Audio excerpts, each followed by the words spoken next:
Kaufman Corner's back at it here on a Sunday night. Remember, if you catch us via the podcast, you can be a part of the conversation in the chat room. We stream live Sundays at 10 p.m., a special edition of the Kaufman Corner as we are going to welcome Daniel Mack. He has a very impressive title, by the way. It's very long. Vice President, Assistant General Manager, Research and Development. He's basically the analytics guy is what he is. We're going to talk to him about the growth of the department, which we told you about last year when Daniel was on with us. What role did it play and what kind of great offseason they had last year? What kind of role will it play this year? We'll talk about Jac Caglianone, drafting, scouting, all those kind of things and how the math fits into it, how the numbers fit into it. We're doing it right now here on the Kaufman Corner podcast. This is the Kaufman Corner Podcast, the most in-depth analysis of the Kansas City Royals, breaking down the Royals like no one else can. Kaufman Corner is hosted by Rany, Jazayerli and Soren Petro. Rany is a co-founder of Baseball Prospectus, author of Rany on the Royals, and former columnist for Grantland, The Ringer, and The Athletic. Soren is the award-winning afternoon drive host of the program on Sports Radio 810 WHB in Kansas City. Kaufman Corner is proudly brought to you by Gann Asphalt and Concrete, Kansas City's nationally recognized full-service paving and pavement maintenance contractor, making parking lot problems disappear in Kansas City since 1994. Free consultations, no commissions, in-house crews, and every project comes with a written warranty. Find them online at GannAsphalt.com or call 816-484-3338. Gann Asphalt and Concrete, one contractor, all things parking lot. Now, here are your hosts, Rany Jazayerli and Soren Petro. Thank you very much, Curtis. Back at it here on the Kaufman Corner podcast. Royals getting into the offseason. We've got some stuff. We'll talk about that a little bit later on, Rany, but I know you and I both, this is one of our absolute favorites. We loved the conversation we had last year with Daniel Mack and can't wait to have another one with him. Just tell me, what do you think we're going to glean from Daniel Mack tonight? Well, I'm just, impressed that he's coming back on the show. He's supposed to be the analytics guy, but after being on the show last year, the Royals come out and win 30 games more than they did last year. So he's coming back again because he's superstitious and he thinks that he's good luck coming on the show. Like, I don't want my analytics guy to be running on superstition. So Daniel, you've disappointed us by accepting our invitation this year. Yeah. Without further ado, let's bring him into the conversation. Daniel Mack, as I mentioned, Vice President for the Kansas City Royals. Daniel, thanks for joining us again this year. Thanks for having me back. Yeah, it's a pleasure. And how about it? Is it superstition? Do you just feel like it was good luck coming on with us? And so if you want to keep this playoff thing going, you got to talk to Rany and I. Well, I hate to disappoint, but yeah, there's probably a little bit of superstition to it. It's baseball. I was about to say, it is baseball. Yes, you're forgiven. I love it. How's it feel, though? A different vibe right now, from when we talked to you last year. The club was headed a new direction under J.J. Piccolo, had only won 56 games. There was a lot of, I'm sure, hope and a lot of hard work that I'm sure everybody in the organization felt good was going to pay off. We also had an incredible you guys had an incredible offseason. We were talking about all the things that got done in the offseason, but how different does it feel now to see all that hard work and all the things you guys thought were going to be successful actually go be successful? Well, I think it's been really exciting over the last couple of years, but when you couple the winning, when you couple the excitement and the enthusiasm with the coaching staff, with the front office, with, my department, that energy just kind of kept building. Obviously you make it into the postseason. It doesn't go the way we want it to, but like that excitement just has really sort of been with us over the last, month and change. And I think it's carrying us through as we, get ready to march through the heart of the off season. So, there's a lot of different ways we can go with this because, and obviously we're coming off a tremendous season. We had a lot of positive things to talk about. I'm going to take this in a direction. It's kind of my hobby horse, which is, Dan, are you familiar with the Verducci effect? Which is, yeah. You know what I'm talking about. Okay, so yeah, I exactly. want to explain to people. So, there's been this thought in the sport that when you have a starting pitcher who's only thrown a certain number of innings in previous years, that there's a limit to how many innings you can increase his workload by. And this is something that Soren and I talked about a lot all season, that to me was one of the things I actually was like, if I could say this, proudest of the organization for, was that it seemed to me, with all the concern about Seth Lugo and Cole Reagans throwing more innings in a season that they had ever done in their professional careers, not just major league careers, professional careers, that, there are a lot of people around the sport that would say, well, this is, not healthy for them, potentially dangerous, that they would fall off in the second half. And it's been one of my hobby horses in saying that I don't believe in this effect at all, that there's plenty of examples throughout baseball history of pitchers taking significant leaps in innings pitched. And as long as they're managed carefully, and especially as long as they are, of an age where their arms are fully developed, that risk is very overrated, and that you're in a pennant race, and that the goal of a major league organization is to win. And I thought it was very overblown. And so I was extremely heartened as the season went along. Both guys, were managed cautiously, carefully, but there was never this talk about shutting them down. That they, Seth Lugo ended up almost leading the league in innings. They both set career highs in innings. They both pitched in the postseason. They both pitched well. Like, it was one of the things that quietly I felt like this was an example of the organization actually taking a step forward on the analytics side, that not a lot of people were talking about. So the question I have for you, after buttering you up with all of that, I was just going to say, is there a question in there anywhere? Well, yes. The question basically is, did this come up? I'm curious, how did the issue of, specifically with Lugo and Reagan, maybe even to some extent Michael Wacha and Brady Singer, but especially with those two guys, the fact that they were approaching and then exceeding and then significantly exceeding their career high in innings, was that ever a concern? Were there steps taken to monitor their workloads, like, watching their velocities, et cetera? I'm just curious, like, how did the analytics side come into this to manage their workloads and at the same time still use them, appropriately? Right. So one of the two sort of groups that I oversee in this is performance science. Performance science, especially in baseball, probably is tied more heavily to workloads. And there's no greater type of workload than the pitching workload, because it's extremely regulated. It's extremely well measured, including ups in the pen, pitches during bullpens, a lot of those odds and ends. And I think the fact that our athletic trainers, our head athletic trainer, Kyle Turner, to Q, to Brian Sweeney, JJ, Scott Sharp, myself, being able to take that information, understand how performance science sees that, I think allowed us to know how to regulate a little bit of that workload, especially when you're in the pitch of August, so that the pitches they're throwing are the ones that we want them to be throwing more than anything else. The only thing I'll say on the Verducci effect, I think because we've now gotten so far away from it, it used to be a fairly common question for R&D departments in Major League Baseball, basically just to see if someone could understand how poorly developed the study was. That warms my heart. I think now that we've gotten so far past that, I think you might ask a lot of people just getting into sports analytics what the Verducci effect is, and it might go right over their head. But yeah, I think our performance science department, our athletic trainers, and our coaching staff did a really good job at understanding how to get the right pitches from those pitchers at the right time. And so, is there a limit to where an innings total should be? Like, is it like, okay, because you're not throwing guys 200. Dennis Leonard threw 260 innings, 270 innings. We had guys throw 300 innings. You're not doing that, so there is a limit where you want to be, but it doesn't have any kind of cumulative effect, I guess.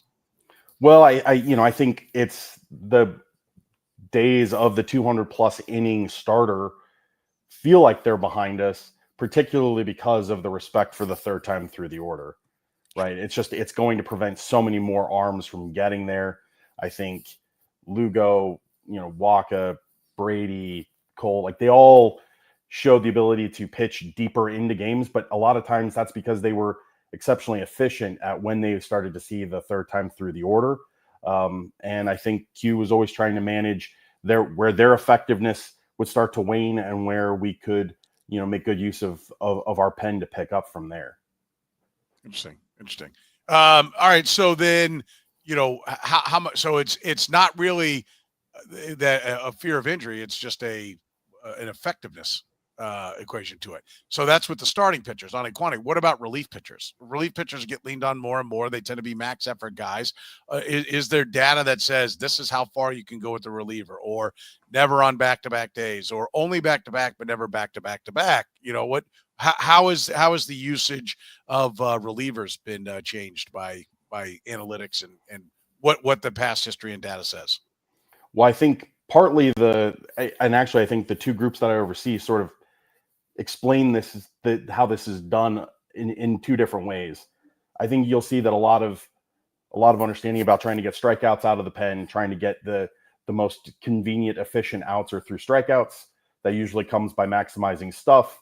That usually comes through the concept of max effort for a great number of those bullpen arms. The same time, the performance science literature, studies, and education would tell you that there's two things that are going on there. One is sort of this acute usage, back to back to back.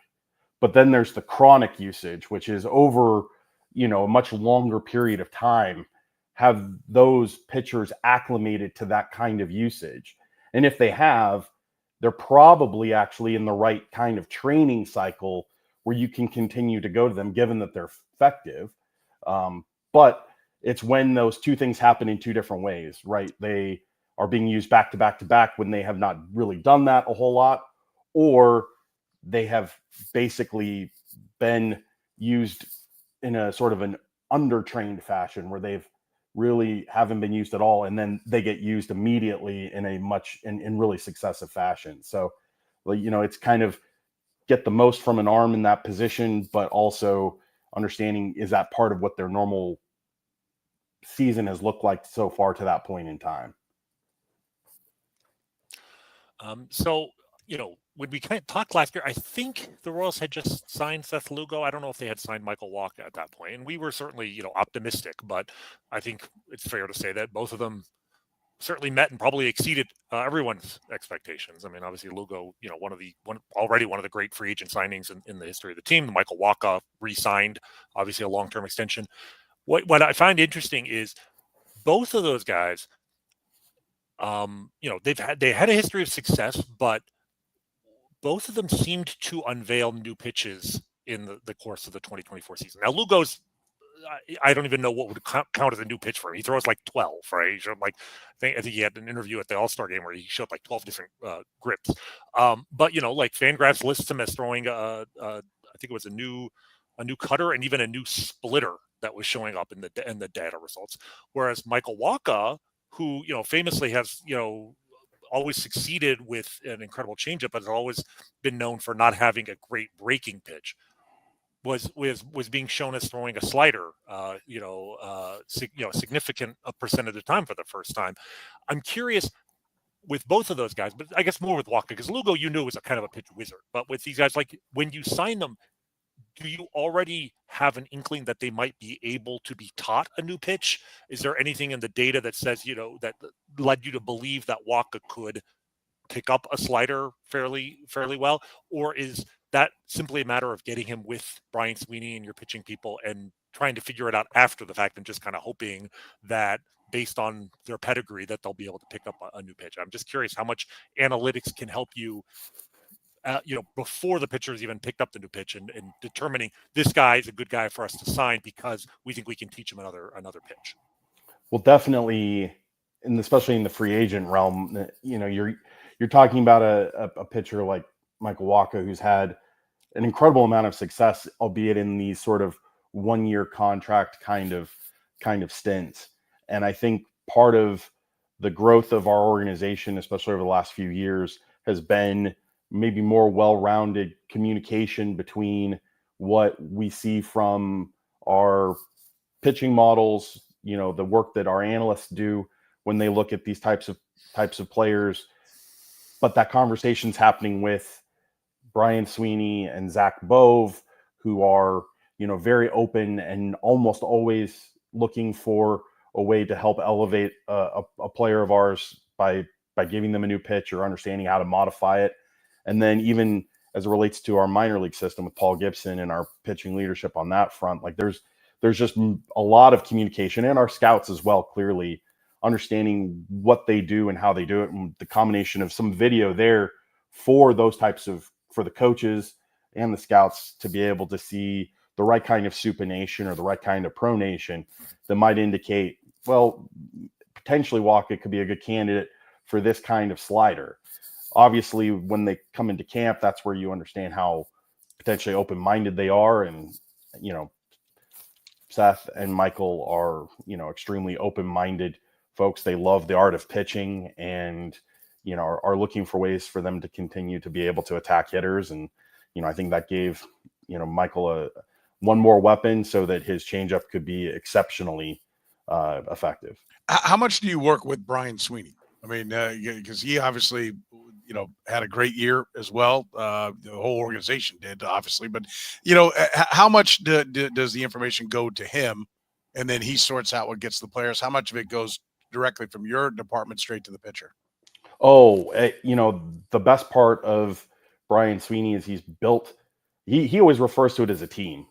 But it's Brian, it's Zach Bove, the assistant pitching coach, Mitch Stetter, the bullpen coach. But then there's one of the analysts from my department, Brandon Nelson, Corey Parrott from Performance Science, Malcolm Culver, Andy Ferguson, who's one of our clubhouse strategists, Pete Berryman, who's our clubhouse analyst. Right, they're all involved in these sorts of conversations, and he is running these, well-structured, well-thought-out meetings, weekly, especially with the homestands. And we're gets a lot of feedback, and he brings a ton of that information to bear. And we build a ton of tools and reports for him and the rest of the coaches that can help them understand, sort of where that pitcher is going or what they just did. That gives them a peek into some of how we project those players and how we see their stuff playing. So it's a really great back and forth between my department and the major league staff, particularly, Brian, when it comes to the pitching side of things.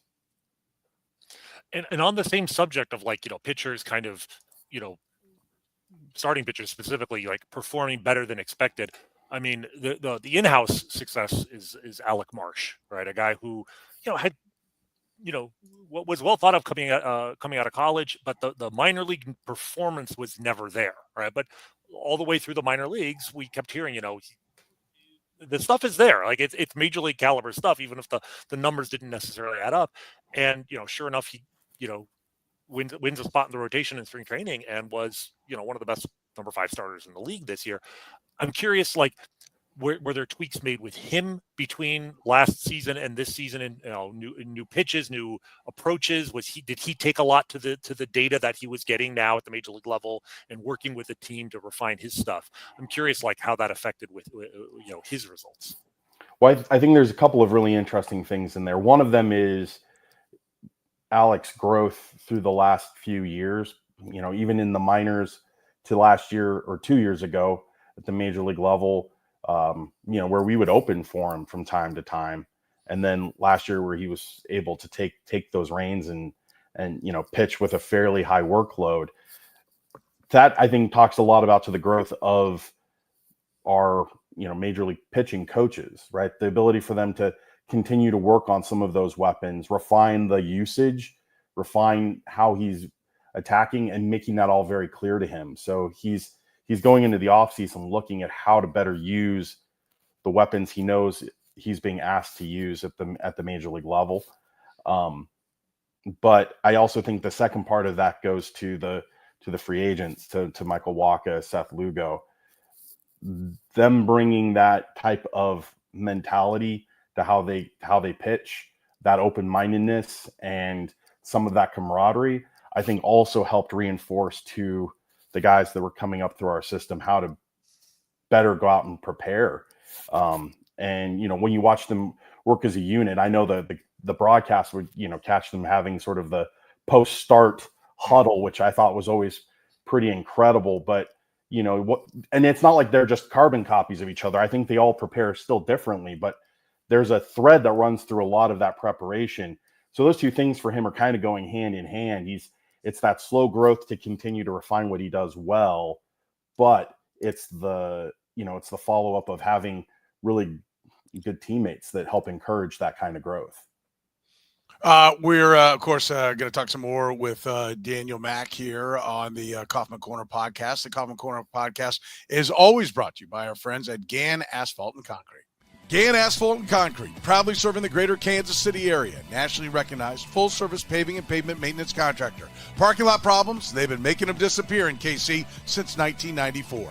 Don't risk accidents and liability in your parking lot. Get your lot restriped today. A brightly striped lot will cut down on accidents and keep your lot as safe as possible. Find them online at GannAsphalt.com or call 816-484-3338. Gann Asphalt and Concrete. One contractor, all things parking lot. Daniel, we heard, we talked last time about your department growing. We've heard about how you're getting more data now out of like Latin America. We're getting more information. How can you update us on nowadays when it comes to player acquisition, be it the draft, be it, we know anyone in the big leagues trade. I assume all the minor league parks have it. So if you're trading for somebody, but in player acquisition, Latin America, internationally, how much data do you now have when it comes to the players you're deciding on who you're going to draft, who you're going to pick, what you're going to do with? On the international side, it's pretty incredible the number of independent vendors, data vendors that are getting involved in that space, utilizing TrackMan radars, things of that nature at various both games themselves, whether they be scrimmages or workouts, really capturing a ton of data across a lot of different players. And that data, as much as they do their best of a job as possible, but as you can imagine, there's a lot of Luis Garcias in Venezuela, and having to figure out which one's which and do some of that is where I think the data engineering side of this probably gets this sort of is not the sexiest thing to talk about, but it's really important.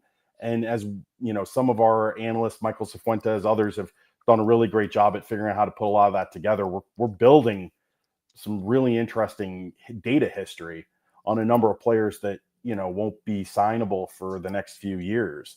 And you're kind of understanding a little bit about how players also grow when they, when hard hit starts to tick up, or how swing decisions may change from different growth periods, or whether or not contact stays contact no matter your age. But that data is, it is getting pretty substantial at this point in time.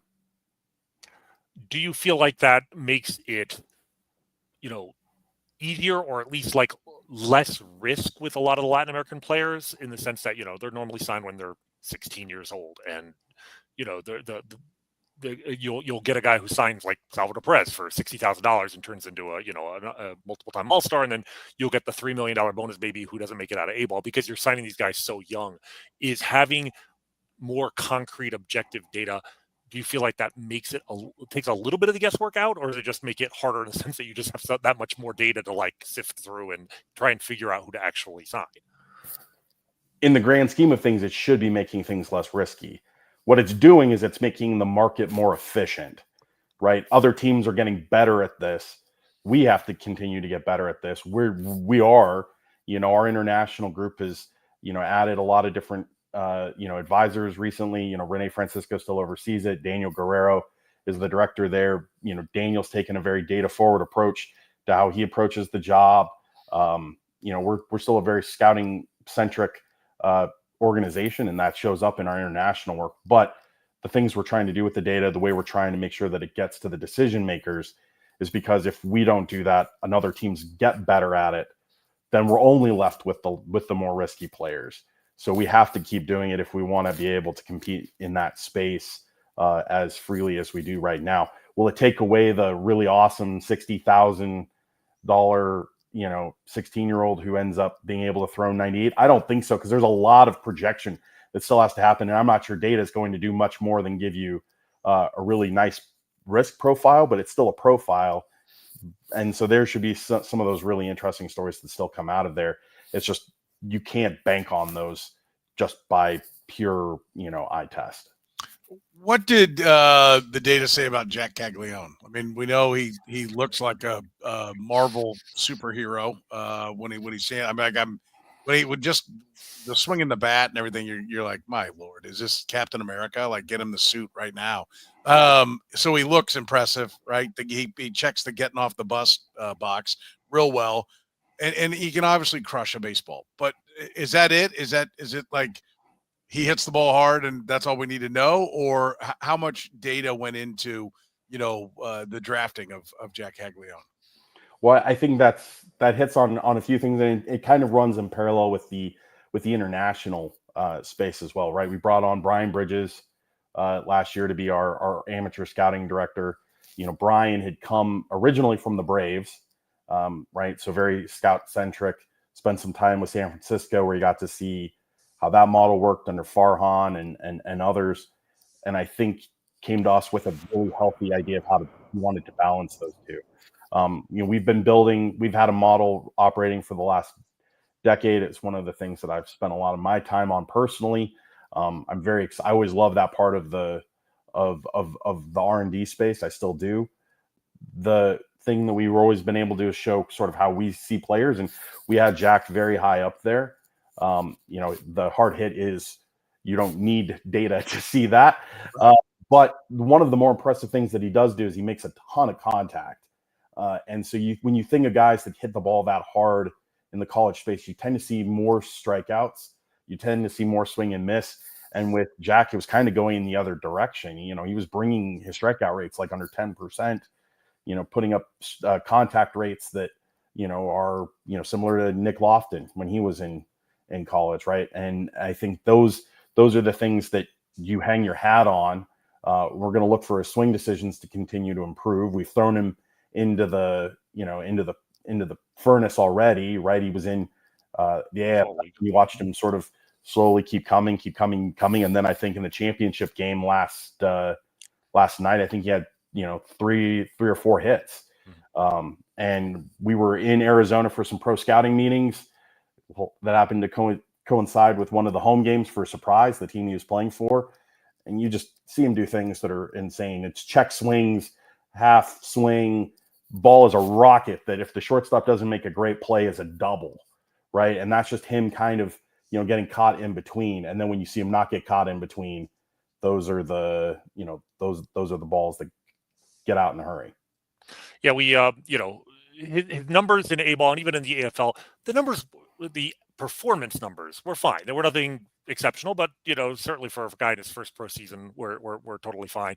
But it was the batted ball numbers that definitely got everyone's attention. There was that 2 or 3 game span where he hit, I want to say 8 balls. I think he had like 8 balls in a week that were 110, the exit velocity. He had like 3 balls that were 113, which is, I think Bobby Witt and Salvador Perez might be the only guys on the roster who've ever hit a ball 113. And then he did have a single that was 117.1. And I say that because I'm not sure, maybe I don't know if any Royals player in the StatCast era, since we have this data, has ever had an exit velo that high. If you do, let me know. But the question I have is, we talk about teaching velocity for pitchers, right? And I think one of the biggest changes in player development of the century really is that this canard that like you can't teach velocity for pitchers that baseball ran on for 150 years or whatever, and over the last 15 to 20 years that's completely been turned upside down. It's like actually maybe you can. The question is, can you teach exit velo, right? Like those kind of numbers, there's nobody else in the organization that I know of can approach that at the minor league level. Bobby Witt and Salvador Perez and Vinny Pasquantino maybe at the major league level. But is that something you can teach, or is it just you got it or you don't? And the fact that Jac Caglianone has it is like reason enough to draft him where you did. Yeah. Well, I'm packing a couple things there. I'm curious if Soler may have been able to do that. Yeah. He had some I'll look it up on Baseball Savant while we talk. Some pretty incredible exit velocities. In our minor league system, obviously Cags is got to be at the top with the exit velocity. Carter Jensen isn't too far behind, would be my guess, and Blake Mitchell hits absolute tanks as well. So, we've got a few other guys in the system. Shockingly, two of them are catchers. That's never a bad sign. And I think as it relates to teaching that goes a lot to where the sport's going with biomechanics and markerless motion capture cameras in ballparks to help us better understand how guys actually swing in game. I think JJ has this, really, really cogent philosophy about, training and then going, and then people that are training and then people playing, right? And the difference between those two. And I think biomechanics is a great place for you to see where this breaks down, because guys can train really, really well. But when you have to start hitting major league stuff, that's when your mechanics have to really hold up. And a lot of the markerless motion capture biomechanical information is where I think we hope we can help guys who have the ability to tap into that be able to do that. Now they have to physically still have the capabilities to do that. And actually, I think that also ties into performance science and a number of the assessments they do to better understand whether someone's even capable of those super high exit velocities. But once you know that, the question is, can you allow the swing, allow the bat path and the swing speed to generate that sort of EV? I think we're getting there. Go ahead, Rany. Oh no, I was going to let you go. I did look it up. So Jorge Soler did actually hit 117 in 2021, but I can't break it down as to whether he was a Royal or a Brave at the time. So, but notably, when he hit 48 home runs and set the Royals record, he never hit above 116. So we're talking about rarefied territory. Rarefied. Well, actually, one other question on that. Because you have the college data. What is the impact of switching from like metal bats to wood bats on this? Because like I can imagine a lot of guys are hitting that kind of EV with a metal bat, even though they've put in rules in place with the coefficient of restitution has to be in a certain areas of the metal bats. But I'm just curious, like when you are looking at the data, is that a pretty consistent translation from college swinging to swinging a wooden bat as a pro, or is that where you have to use the scouting approach and be like, this guy's, EV is not going to translate as a pro? I think there's some things that we can do and tend to be able to do with that data in the regular season with Division I athletes to be able to understand what we think they're capable of and what we think we should actually see when they get to professional baseball, because some of those higher exit velocities also come off of pitchers who, quite frankly, probably are not going to be playing professional baseball. But the other thing to keep in mind that makes that space really interesting from a data perspective is we collect data from the Cape. The Cape is wood bats. There are a number of JUCOs that allow for the usage of wood bats. So like you're always kind of dealing in sort of somewhat murky territory. But as it relates to the BB core bat, for a while that suppressed all offense. I mean, I don't know, a lot of people don't remember that, but right around 2013, kind of hit a small ball era. College baseball was like bunting and base stealing, and games were 3-2, 2-1. I remember Chris Bryant was a freak because like he was the only guy in college who could actually hit a home run with those bats. Yep. Exactly. And then they changed the ball a little bit. That brought some of the offense back. And now I think it's both a combination of training, but also I think there's probably some specialized work that gets done on those bats that may have unlocked some newer, higher level exit velocities in players that were not being seen even in 2017 or 18. So there's a lot of things. That data is fantastic. It's super useful. It is constantly needing to be massaged to better understand how it fits into the current era that we're working with. Daniel, let me ask you this one. Tyler wanted to know, he said, I assume you can't teach plate discipline as well. Does the data back that up? Where do you sit on that? That's been one that goes back to even Moneyball with the, one of the central themes was once you got out of high school, you were what you were. Like you knew a guy was. Where do you sit on that? I think that probably on the spectrum, you're not going to be really bringing people from one end all the way to the other.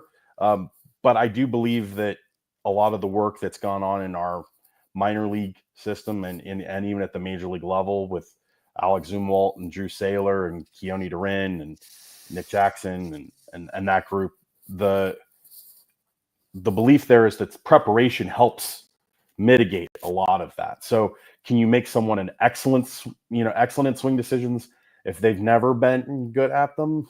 Probably not, unless it's a true vision issue and it's just a simple matter of taking them to a doctor. But I do believe that better preparation can equip them to leave certain pitches alone because they're just going to eliminate them from the pitcher's repertoire. And that's sort of how you mitigate that. But yeah, large wholesale changes, I think that's maybe experience, but like a lot of plate appearances. And what about exit velocity? Is how much can you improve your? I mean, we know guys add lift to their swing, and JD Martinez was kind of the first poster child of a guy who reworked everything, but just raw velocity. I know Rany was talking about the difference between between the two bats, but can you be a guy that's 102 and suddenly be hitting the ball 110, 112? Have we unlocked that ability? I do think that there's a greater opportunity to reach the upper end of what your body's capable of doing.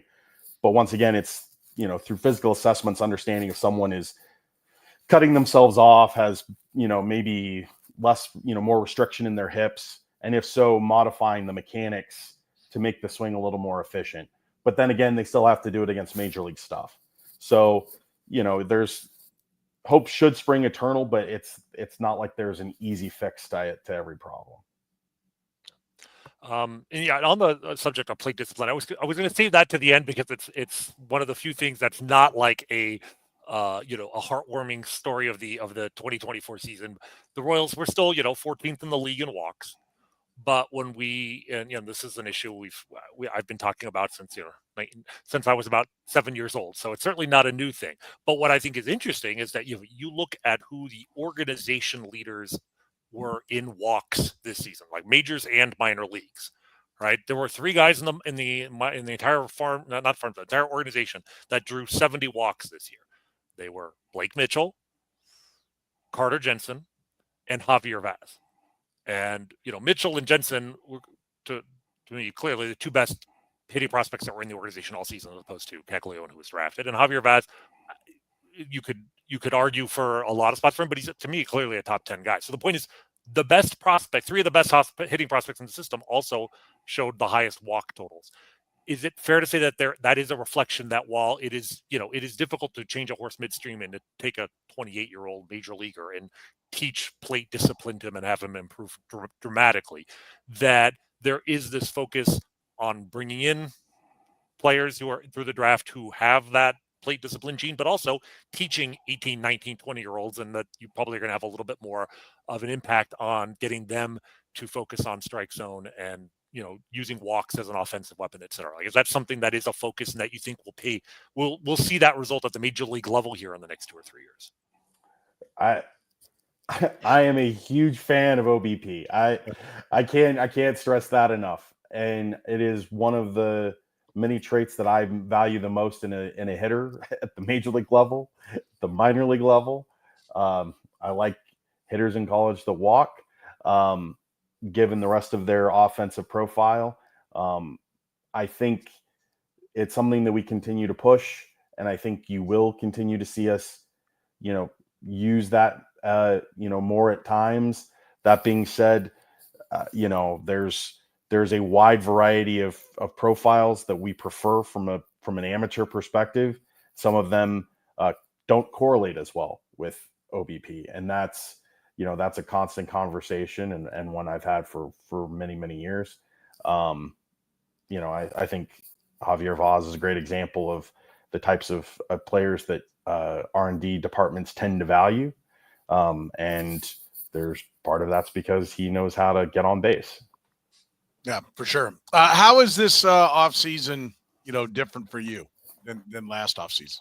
I mean, last year, obviously, JJ kind of mapped out. It was amazing. He said, here's what we're going to go get. I remember the exit interview, he and Mack talking, and it was kind of a tough interview, to be honest with you, tough press conference because, you'd played well at the end. And Matt and JJ were talking about that, but they were getting questions like, hey, you guys have had a lot of like kind of cute Septembers and like it hasn't turned into success. Right. And so he said, well, yeah, we know. He said, and then he laid it out. We need 2 starting pitchers. I've got to get weapons for Matt in the bullpen, and we're looking for an outfield bat, right-handed power. And then he went out and got every one of them. Rany and I sat here on one of the podcasts saying, well, if he can get 3 out of the 5, we'll give him a B+ and say, well done. And he knocked off everything he put on that list. This year, he didn't seem to have quite the same list.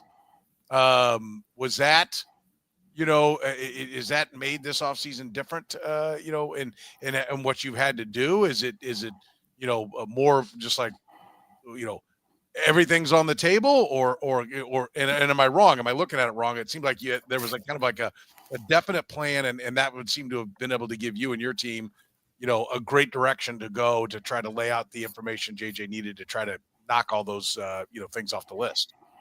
Well, I think to give JJ credit, 2 years ago, we got to spend a lot of time thinking about what we needed to make the team more competitive. And JJ was listening to, Scott, myself, Lonnie Goldberg, Rany Francisco. He was getting a lot of feedback, obviously, from the major league staff. And that plan was something where it had been building up for months. I think coming out of the ALDS, the understanding was, all right, well, we've made some strides. We know what we want to keep doing well. But what are the things that we can make? What are the things that we can target? Because I think JJ and Scott did a fantastic job last year in tracking down and securing all of those free agent signings, regardless of how effective they were last year. It was a lot of agents to talk to and a lot of contracts to go through, and I thought they both did a tremendous job. I was very lucky that I got to witness it. Plus, they also were able to sign Bobby, right, which is very much a major win in almost any offseason. This year, I think it's all right. We know that to echo JJ, there's the leadoff hitter. We know that the OBP issues, things that we know that might lengthen our lineup, that might give the opportunity for some of our athleticism to play better.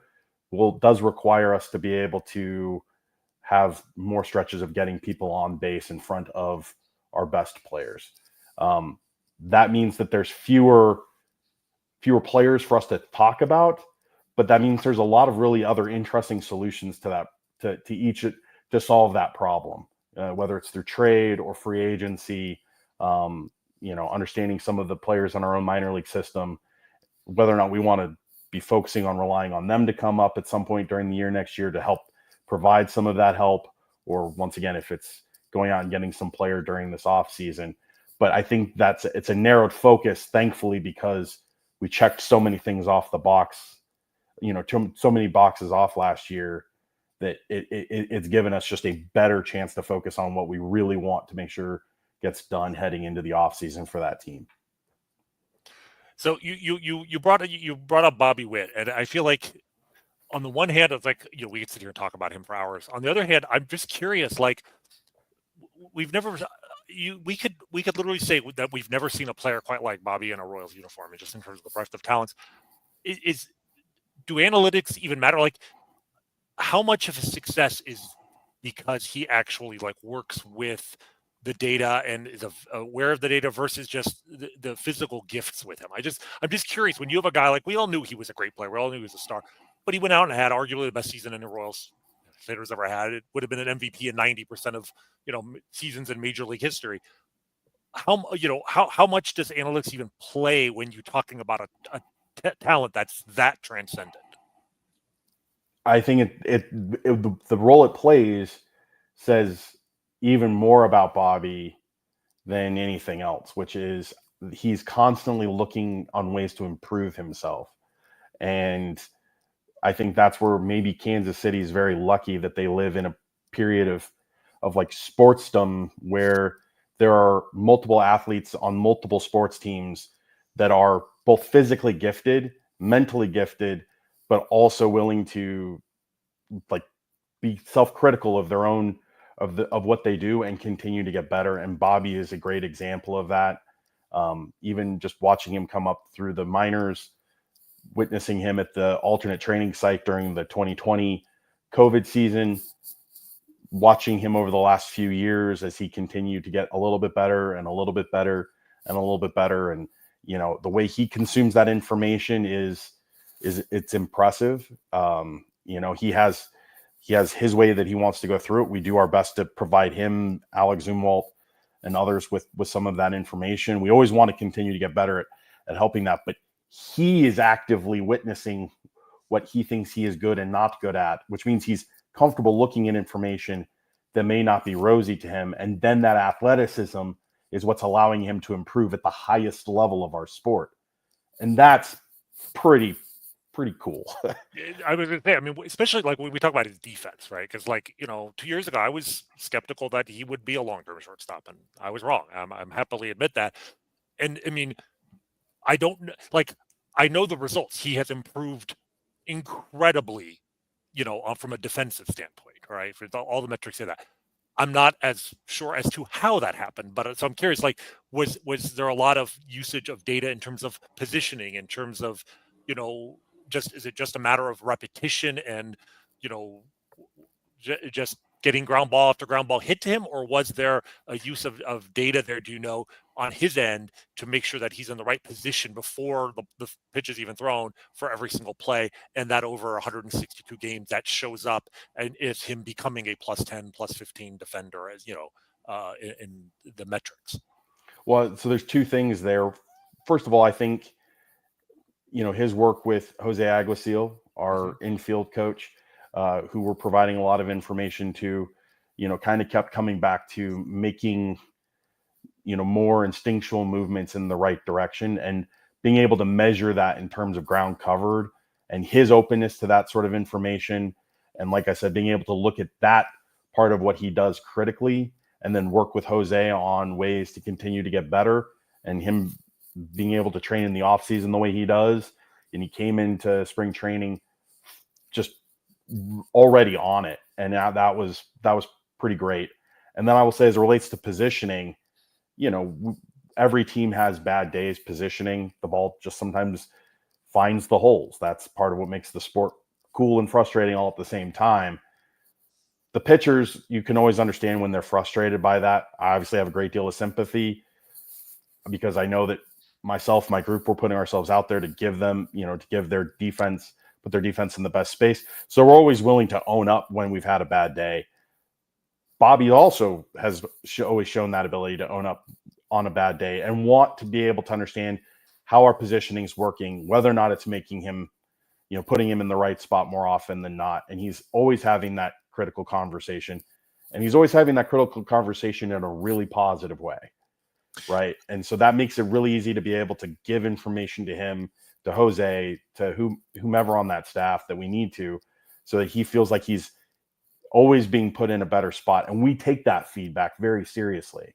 I take player feedback very seriously in everything we do, because at the end of the day, it's their careers. I want to make sure that we're putting them in a spot to succeed. And I want them to be able to trust that we're putting them in a spot to succeed by being transparent about it. How much of it, though, Rany said, he made remarkable improvement. Well, he quit playing second and third base, too. Like, that was, 2 years ago when he made the jump, he was playing shortstop. And I remember J.J. Piccolo going into the season saying, Bobby Witt's going to play shortstop every day this year. Like, it was, and I had conversations with him, that weren't just, doing interviews and on the record. And he's like, we're going to play him every day at short. We're going to find out exactly what he is at short. Does the data say that, I'm a big believer everybody gets better with repetitions, right? He's still playing baseball, but he's not playing baseball in the same spot. Now, there's some guys that it doesn't really matter. You can put them wherever, and they're gonna thrive. Did the data say, listen, just leave him alone, get him back to short, and he'll be that's where he'll be his best? What we know is that, especially from how our models operate, as much as it's always about covering ground in the infield, the way you cover ground at third base and the way you cover ground at shortstop are fundamentally different, because one of those is the definition of a quick reflexive choice about where you go and amazing hand-eye coordination, where a shortstop has that from time to time, but you also have to be able to make longer ranging motions. And I think if you play those two positions and you're trying to play them both in the same year, you're always putting yourself in a situation of making sure that you are adequately prepared for both of those different types of decision-making skills. And I think the opportunity to put Bobby in a place where he could continue to get those reps at the highest level also takes advantage of his athleticism, which is his pure speed, which allows him to cover that ground. if you're putting that man on the dirt, it's better to put him in a spot where he can get to more things.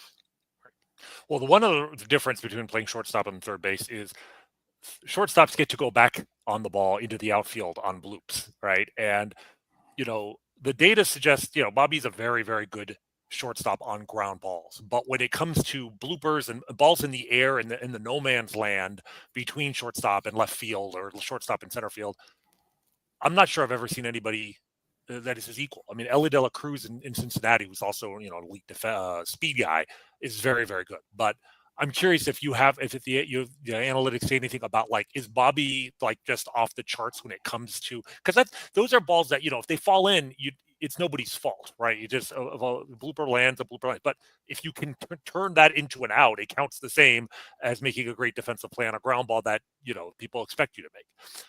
So I'm just curious, like, how much of his value stems from the fact that he's just absolutely elite on those types of balls. Well, it's definitely the thing that I think explained his growth over the last few years. Obviously this year he was both incredible in terms of ground balls and still otherworldly in the fly ball, the infield fly. I mean, I'll use that term as loosely as I can for him. But one of the coolest parts about him as a defender, and particularly that skill, is the kind of pressure it put on our own defensive models. Because like you're trying to understand if you've got a model that you to your point, isn't that part of the modeling framework doesn't get used a ton because there's not a lot of those. And generally pop flies are a very easy play to make. And he is putting stress on them by catching balls that don't normally make it into a training set. There just aren't a whole lot of them in period. And then think about the very small amount of time that we've got StatCast data for. Mm-hmm. So in the grand scheme of things, so he immediately put stress on that part of it, and allowed us to really dig in and make sure that we were appropriately understanding the value he's providing there. But those outs above average probably helped explain why I think a number of independent systems saw him as an average defender 2 years ago. Right. And then every step he's continued to take has now put him into well above average territory. He broke the defensive models, is what you're saying. That's the best compliment we can give him. He literally broke the models. Daniel, you've been so kind with your time here. Rany, you got anything else before we let Daniel go? One more question, which I think we haven't touched on, which is a part of the team's success that I think we didn't even pick up on until late in the year, which is the incredible prevention of stolen bases. Right, the Royals gave up the fewest stolen base attempts in all of baseball and had the best caught stealing rate when guys did attempt. Yes, they have Salvador Perez, but Salvador Perez didn't catch 90% of the innings. He caught 60% of the innings. And Freddie Fermin, as the backup catcher, I'm just curious, like, how much of that is the catchers? How much of that was like an organizational focus on the pitchers holding the runners, on limiting pickoff throws? I know there was a good study from Baseball Prospectus that showed the Royals, they threw over to first base one time a lot, but almost never threw over twice, because when you throw over twice, if you don't get the guy, you can't throw a third time without risking a balk, so they can take up longer lead. I'm just curious, like, how much of that success was, an analytics focus versus just the pure talent of the two guys you had behind the plate. Well, I think also that improvement goes back to 2 years ago, where I think our coaching staff was, trying to understand all the different areas that we needed to continue to improve in. One of those was holding runners. Freddie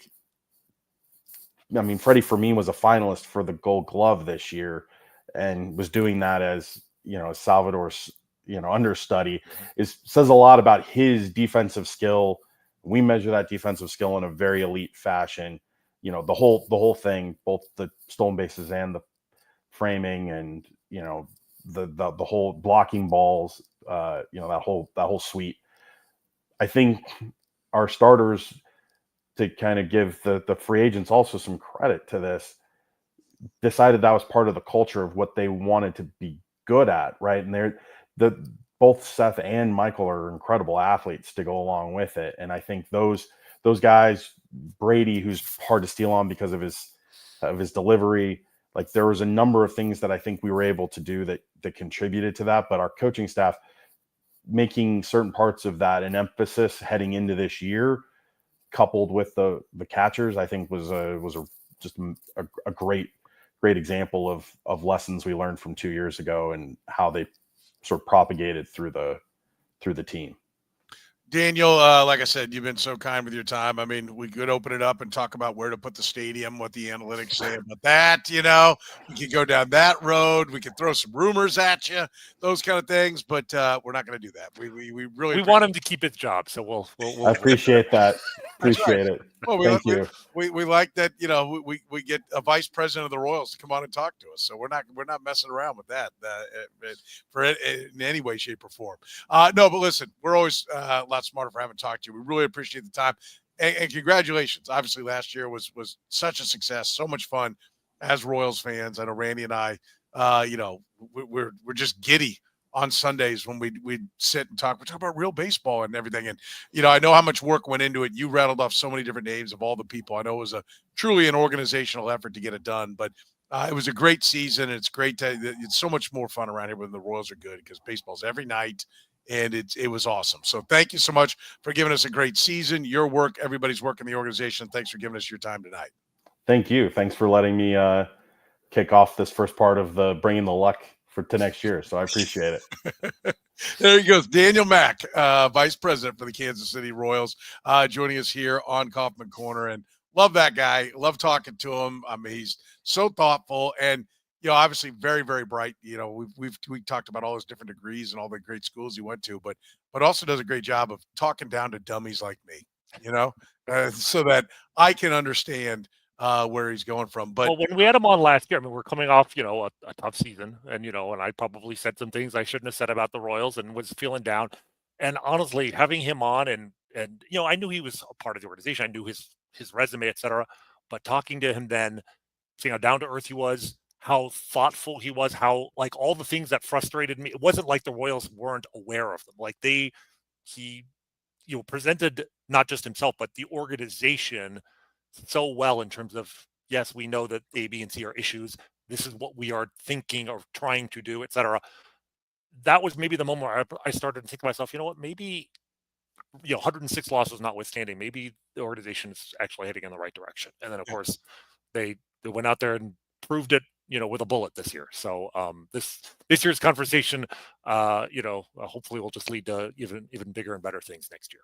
And of course, he mentioned his passion for on-base percentage again, so that makes you very happy as well. He knows how to butter me up. Let's close with some of the rumors that are out there. You know, somebody put up there, is JJ Picola listening to this podcast? No, I don't think he is, but I think we do a pretty good job of listening to the Royals and what they're talking about. And if these, you know, one of the rumors is Brady Singer to the Reds. We've talked a lot about Brady.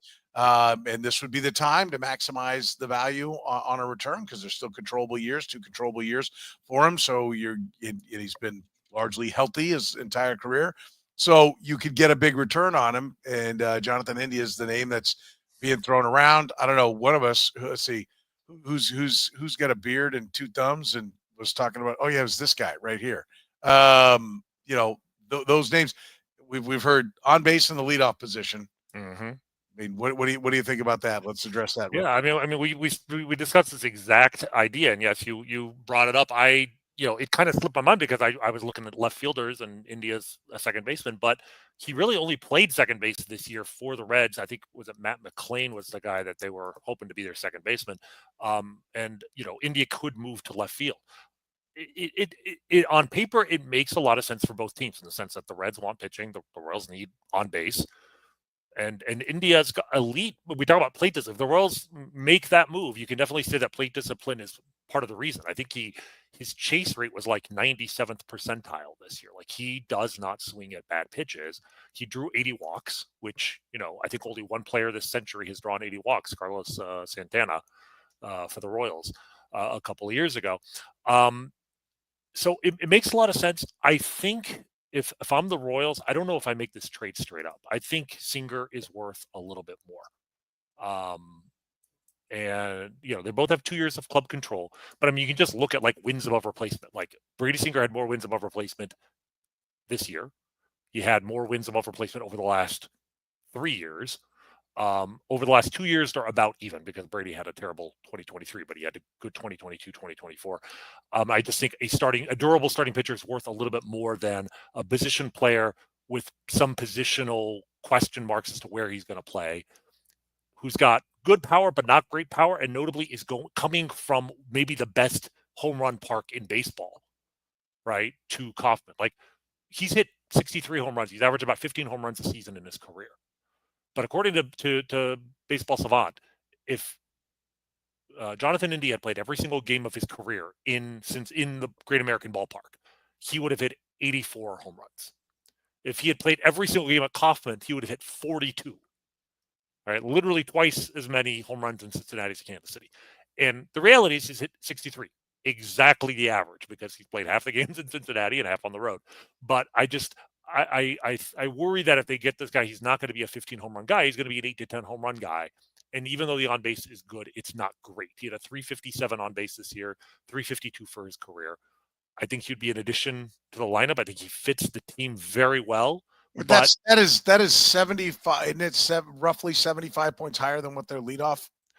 Well, it was, but and they get anybody is going to be a 30 or 40 point. I mean, I can't give him credit for the fact that the Royals were so bad on the leadoff spot. Yeah, he'll be an improvement. I'm just not sure I'd trade him straight up. I would hope that the Royals get something a little extra with India. But you're not nitpicking the player, because I mean that's one of the things I think people like. Okay, we need to get better. You find a guy that's going to get better, and everyone goes, "Well, he's not perfect." Right. Well, no, I'm not nitpicking him, but there are two concerns. Where does he play? Like, can he play left field? We have never seen him do it, and I don't think I'd rather have Michael Massey play second base. I don't think that he would be an improvement defensively. That's one, and then the other thing is, would his power completely evaporate, or could he still be, a double-digit home run guy? So I think he's an everyday player. I think you get him. He's a guy you can expect to play, start every day in the leadoff spot. But I would hope that the Royals might be able to get a prospect or something a little bit more along with him in a deal for Brady Singer. Maybe they think Michael Massey can play in the outfield. I mean, that is a possibility, but to me, Michael Massey is a better defensive second baseman right now. I don't know why if you're going to move one of them, I just think India's the guy that makes more sense to move. Okay, and that's fine. I think he could be a good left fielder. I don't think there are a lot of second basemen who move to left field and are just fine. So that doesn't concern me, but it's just something to keep in mind. Yeah. All right. Anything else you want to? Finish first there. No, I think that's the rumor du jour. I think that's the fact that it's out there. I mean, the other thing is, like, it's great that they're already having these talks. I don't think there's a tremendous amount of urgency here. They may want to see how the free agent market plays out for the starting pitchers, because whatever team doesn't land, one of the great starting pitchers in the market, they can come back, and Brady Singer might be more valuable in a month or two after the free agents start coming off the board. So, but it's great that they're laying the groundwork now, and with the expectation that in the winter meetings, teams that are finding out they're not going to make the purchase price on an elite free agent already have talked to the Royals, and a deal can come together quickly. Yeah. All right. Don't forget, you can support the Kaufman Corner podcast by supporting our sponsor, Gann Asphalt and Concrete, proudly serving the greater Kansas City area. Nationally recognized full-service paving and pavement maintenance contractor. Locally owned and operated, making parking lot problems disappear in Kansas City since 1994. Gann Asphalt and Concrete, you can reach them at 816-484-3338 or find them online at GannAsphalt.com. For the good doctor, Dr. Rany Jazayerli, I'm Soren Petro saying thank you very much for joining us here on the Kaufman Corner podcast.